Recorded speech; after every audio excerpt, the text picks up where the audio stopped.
ça commence dans nos vignes graveleuses avec le quignon de pain, la frotter à l'ail avec de l'huile par-dessus, accompagné d'un raisin. Ce qui était totalement interdit dans le château Pichon-Longueville, comtesse de Lalande, par ma mère, qui ne supportait pas l'odeur de l'ail, qu'elle trouvait vraiment très ordinaire. Je crois que cette histoire est plus complexe, mais beaucoup plus intéressante, et on imagine ces gens se disant, c'est un peu fou hein, de ne vendanger que, n'est-ce pas, que si peu de raisins, mais c'est comme ça qu'on obtient cette qualité extrême. Et on se met à classer, voilà un mot important, si vous voulez, qui est apparu, je dirais, presque de façon naturelle. Les anciens, au fil des générations de propriétaires et de régisseurs, nous ont passé ce fabuleux terroir qui fait que même avec les mêmes investissements, la même discipline, si nous faisons la même chose à une demi-heure d'ici, nous ne créerons pas du Château Margaux. Ce négoce bordelais que de temps en temps on croyait vieillot et tout, était toujours à la pointe du progrès et des communications et de l'informatique, de même que dans les propriétés, il y avait une recherche perpétuelle pour améliorer tout ça et être à la pointe du progrès.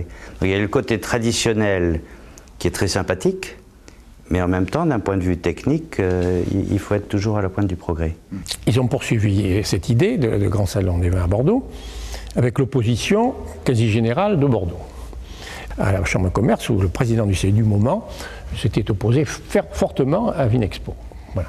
En disant, qu'est-ce que c'est que vous allez faire? Vous allez amener les vins ici d'Italie, de machin. Et moi, je suis un peu innocent, un peu naïf, tout ça.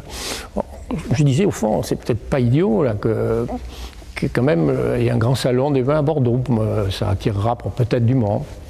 Et finalement, à la Chambre de commerce, un jour, on me dit, est-ce que vous voulez être président de Vinexpo? Alors, je dis, pourquoi moi? Bon, ils ont été un peu gênés. Ils ont dit, parce que vous êtes le seul qui croyait un peu. Tout le monde est contre. Donc, j'avais aucun mérite. Donc, je suis devenu président de Vinexpo. Certainement le premier homme propriétaire d'un très grand vin comme Mouton Rothschild, qui a dit, faire du Mouton Rothschild, faire du grand vin, c'est comme faire de l'art, c'est de l'art. C'est de l'art totalement. C'est-à-dire qu'il y a une série limitée, ça s'arrête comme l'art. C'est à partir de 1945 que les étiquettes de Mouton ont été illustrées par un peintre, par une peinture originale, par un dessin, par une aquarelle, par une œuvre. Si le vin relève de la création humaine, de la création artistique, il doit être, il est par nature contemporain. On fait du vin avec les gens d'une époque, pour les gens d'une époque.